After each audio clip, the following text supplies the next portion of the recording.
This is a tour and review of a 2024 Leopard 50 Catamaran.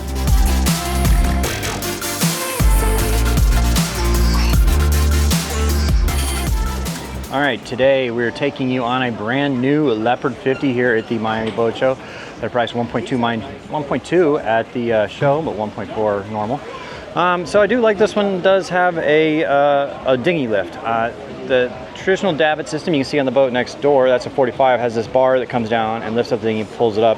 It tends to swing a little bit. I'm a big fan of having the lift. I prefer a hydraulic lift than having these straps. Well, that's not bad. It's got these those thick straps that might hold up a little more. Sometimes they use just like Dyneema, and that Dyneema over time will just kind of wear through. But I like having the lift for the dinghy, and you can lower the lift down into the water, and it becomes like a little swim platform. It's really nice. The transoms I like. It makes it a little bit easier because they're a little bigger for landing on and getting on and off the dinghy. Coming up here into the cockpit area, really nice and spacious, and the doors and the windows open up into the salon. You get a lot of airflow going through. The table is relatively easy to get around, and then like if you want to sit off the back and watch something, these will slide forward. Now you got aft facing seating, or you can face it the other way.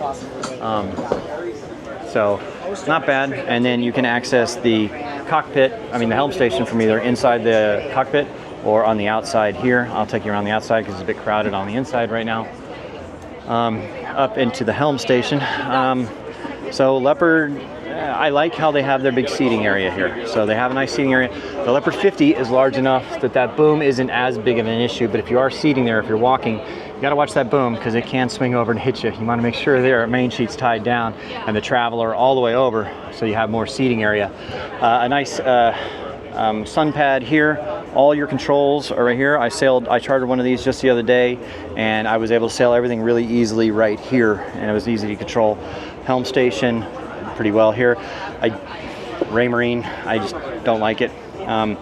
But you can see the starboard stern pretty well, and my downside is that from here I can't see anything. From over on my port, like behind me, all the way around to the starboard hull. I can see the starboard hull. I can't see any of that. So when you're pulling up to a dock and you got to pull up on the port side or something like that, you can't see anything. And for catching a mooring ball, I can't see anything up there on the bow. So I don't know what they're doing, and I don't like that. I get it. They want to keep the helm a little bit lower and not have a proper fly bridge. Because if you had a proper fly bridge, you'd put the helm station up there, but then again, you couldn't do a Genoa sheet. You'd have to self-tacking drib. So I get it. I get why Leopard's doing this. They're doing it for performance reasons. They want to have the bigger mainsail, and they want to have a regular Genoa instead of a self-tacking jib. You get better performance that way. Me personally, I'd prefer to have comfort, and if I'm going to really be sailing anyway, I'd be sailing downwind and have some spinnakers and stuff out. That's my one gripe on this boat, is that. But we'll move forward. It does have a pretty nice little seating area, and I'm not sure if this is standard or not, but I really like this trampoline. Oh gosh, just nearly slipped. I like this trampoline. It's pretty nice on your feet. It may not let the waves go through as much, but it is nice. And a forward seating area up here. When we chartered one the other day, I really thought I would use that more often, but we honestly hardly ever used it. And it does have this overhang to give shade in there, but the problem is when I was coming out the other day, until you learn the boat very well, you gotta know where all the footholds are and all that. So I'm looking at the steps, boom, boom, and I come up and just crack my head on the corner of this. So I'm not sure I really like that much. I think that's too much of an eyebrow. Yeah, it gets you more shade. Instead of the eyebrow like this, I'd rather see like maybe a canvas option where you can lower something down. All right, let's move into the salon from here. And coming into the salon, opens up nicely. So the door and the window slide open, so you get a lot of airflow. And then having this door come through is also a lot of airflow. A little crowded in here right now. All right, I'll come back and get the salon stuff in a minute. Let me take you downstairs. I do like the accents in here. So see all this like squared off stainless. I think it looks really pretty in the salon. It's really impressive there. So coming in, this would be a 5 cabin design, I believe. So you have a washer dryer. Oh man, that's so nice. If you're gonna go cruising long term, get a washer dryer. So you come back in here into the master cabin. really spacious.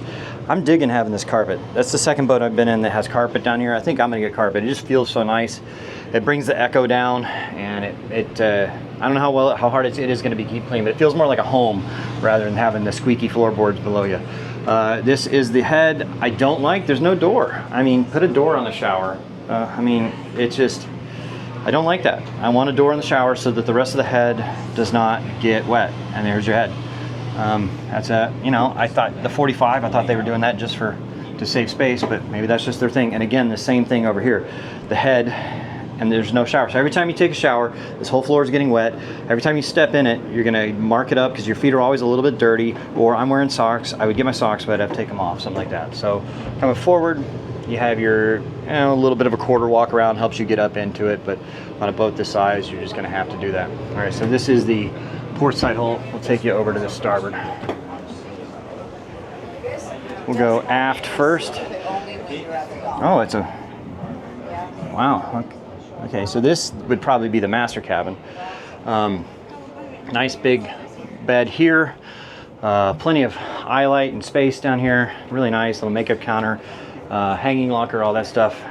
Coming in, yeah, this is definitely a master. So much bigger bathroom, just lots of counter space, the head here, but no door. I can't believe it.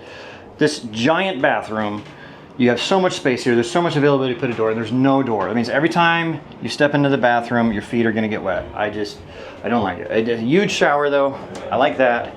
I do not like that there's no door. I don't know. Okay, well, let's go. There is another cabin forward. You have to go out, back up into the salon, and then down forward to get in there. All right, coming down here, this is just another, you know, regular cabin. It's not bad. I've slept on a raised bed like this before. I mean, it is kind of, you can't really sit up too much in bed. But again, coming up here, it's a nice big head. You could put a door. I don't get it. I mean, is that an option, or is that just a Leopard thing? But a little disappointing. All right, so there you are, 2024 Leopard 50. I was hoping to see an improvement that much on from the Leopard 45, but honestly, it's just a slightly bigger version of the Leopard 45, and they kept all the flaws. They kept all the flaws that I didn't like about the 45. It's not a bad boat. Again, if you ask me, hey, you're gonna go spend 2 years sailing around on a Leopard 50, I'd be like, absolutely, let's go. But I think there's improvements they can make. But I get why they're doing them. They're trying to keep it more performance than comfort. Me, personally, I'm more comfort-related sailing. I don't know about you, but if you're looking for maybe a good blend between a comfort and cruising boat, Leopard 50 might be the way to go. I was hoping I could give this boat an A. I was really hoping I could give this boat an A, but I think I got to give it a B, maybe a B+. Anyway, that's my thoughts on it. Leave me a comment down below. Thank you for liking and subscribing, and I will catch you on the next Boat Tour Tuesday.